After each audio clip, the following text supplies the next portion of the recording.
Hey y'all, Billy from Perma Pastures Farm. Right on cue.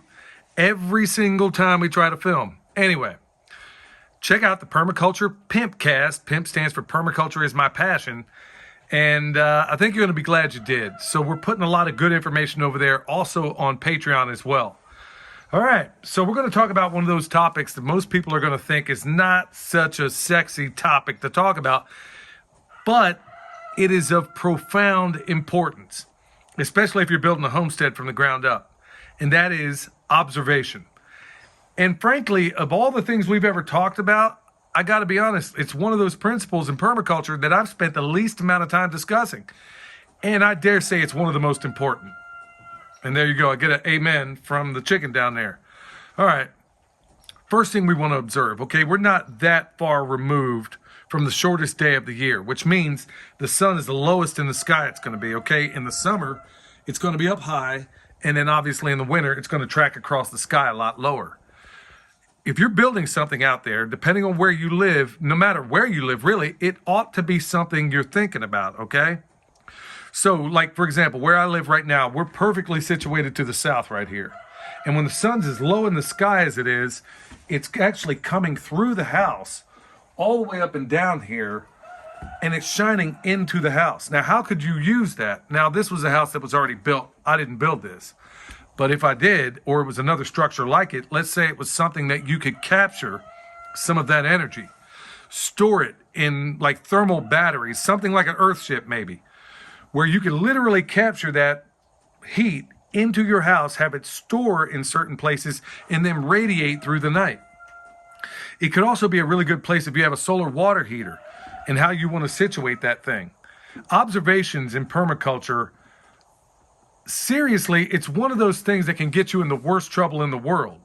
It really can, because you didn't think about what microclimates are being created at what time of the year. That's why most people are well, just about everybody in permaculture is taught, observe that place 365 before you ever do anything, because that's what you need to be looking at. Where does the wind blow? Where does the energy come into your property? When water falls from the sky, how does it collect? What does it do to your road? What does it do to your aquifer? What does it do to your ponds? Does it take all the soil with it? Okay, that's one of the things we had to actually correct here. But it all requires observation. And I would also consider, don't dismiss what you see going on with that sun. Because even in the longest days of the year, so when it's up and high in the sky going over, you want to see where those shadows are. You want to see where those microclimates are, because it makes all the difference in places like we have down there, like in the permaculture orchard, where let's say there are things, let's say gooseberries, okay? They're not going to want to be in a direct sun, but they're going to want to be shaded to a certain extent. So do you have them on the south side of your plant or on the north side? Because they really ought to be situated on the north side. Certain places like where we lived in Texas, the blueberries would, depending on what variety it was, it didn't do so great. It wanted to have dappled sunshine to a certain extent. And depending on how much, because the sun is quite intense where we lived, you have to think about those things, and it all surrounds itself around observation. Or maybe you want to plant a bunch of things in a bunch of different spaces around those. Find out which ones do better. It's kind of what an herb spiral does. It's kind of part of what you do there in an herb spiral. Let's go look at some other stuff. All right, so here we are. We're out and about. And of course, every time you film, the birds are going to go crazy. And it happens to everybody that does this work. Okay, so here we are out and about. And this is, you can even hear my voice kind of echo in here in the right places, which is something you don't hear when the leaves are actually on the trees. But this time, when it's fall, when it's winter, when the leaves are off, you ever notice when you're going in a place that it may be a road you drive up and down every single day, and then when fall rolls around, you're like, oh, there's a house back there. I didn't know that was back there. Or there's a structure, or there's something you didn't see. Well, the same exact thing works that way on your property. So you want to think about that. So now with all of these leaves off, with all of this deadfall over there, I can get a better look at some of the things that maybe I wasn't able to see before, like right down in here in this thicket. Okay, I got some silvergrass popping up through here. Also, what I couldn't see any other time are the things growing in between it, because this stuff is so robust. And of course, it'll get dealt with here and after a while.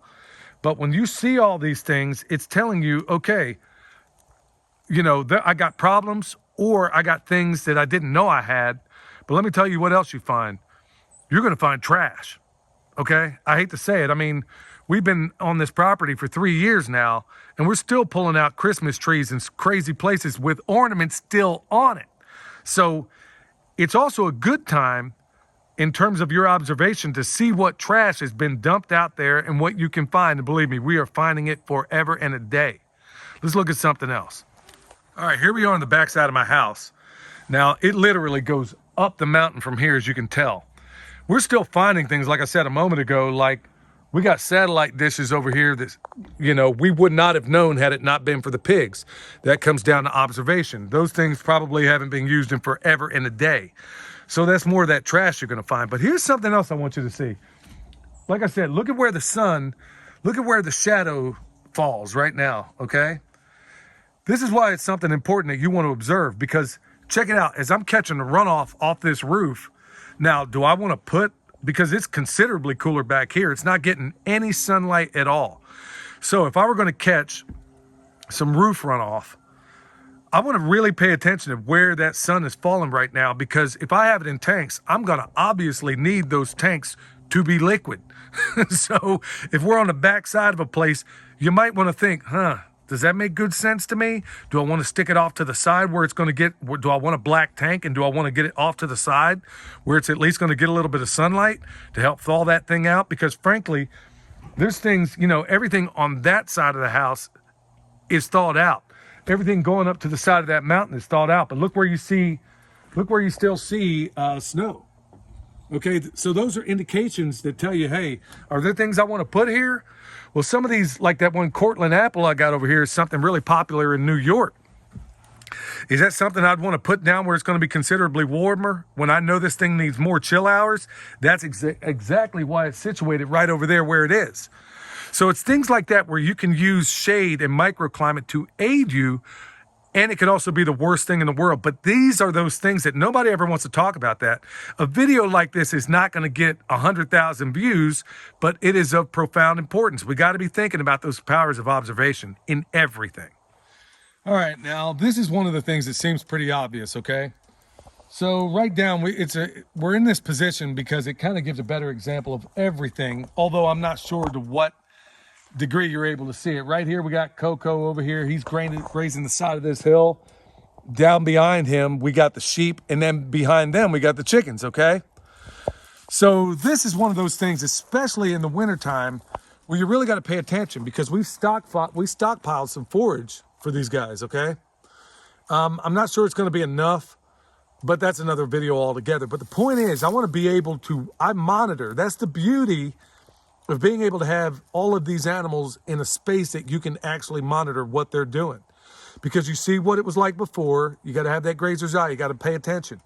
And then you see what they're eating, you see what they're doing, and then you see what, you got to pay attention to all that. It's easier, much easier to do when everything's green, but it's more difficult when it's not. But you got to pay attention. These are those things, and these are those times where you have to really, especially when it's cold, everybody wants to stay in and vegetate, but this is not the life for you if that's what you want to do. You can't do this kind of work without getting outside, getting cold, getting wet, getting dirty, doing all those things, because that's really what a lot of observation requires. So no matter where it is, whether it's on your house, out in your pastures, in your woods, because honestly, pigs graze a little bit differently. You'll see it a little bit differently if we were to take you up there with the pigs as far as what you're looking for and how things change. Because it's not green, they go through these areas much faster. They do a little more damage a little faster than you expected. And depending on what time of year it is and depending on the area, there may not be as many things in there for them to eat. So they can wreck the place if you don't stay on top of it. So observation is obviously one of those things that very few people ever talk about. And because it's just one of those topics that nobody really wants to pay attention to. But really observe yourself too. How do you act when the weather's very bad, like it was a little while ago last week? How do you act when it's really hot outside? What are your proclivities? What are you likely to do? What are you likely to oversee and overlook? You got to pay attention to those things, especially if you engage in this kind of work. Look, it's beautiful, it's fun, it's all those idyllic things, but it's also hard work. And part of that involves observation. In fact, everything stems from that, okay? So keep all this stuff in mind. Look, if you need anything from us, whether it's bone sauce, comfrey, you can still plant that stuff if you can still work the soil. But bone sauce, perfect time of the year when there's no leaves on it. Put it all over your fruit trees. It works. It's good stuff. It's perfect for your orchards and your food forests, all that kind of good stuff. Freeze dryers, EMP shield, anything you need is down below. All right, y'all, till next time. Remember, also check out the Permaculture Pimpcast. Leave a review. It helps us out. Till next time, this is Billy from Perma Pastures Farm, where permaculture is my passion. We'll see y'all next time.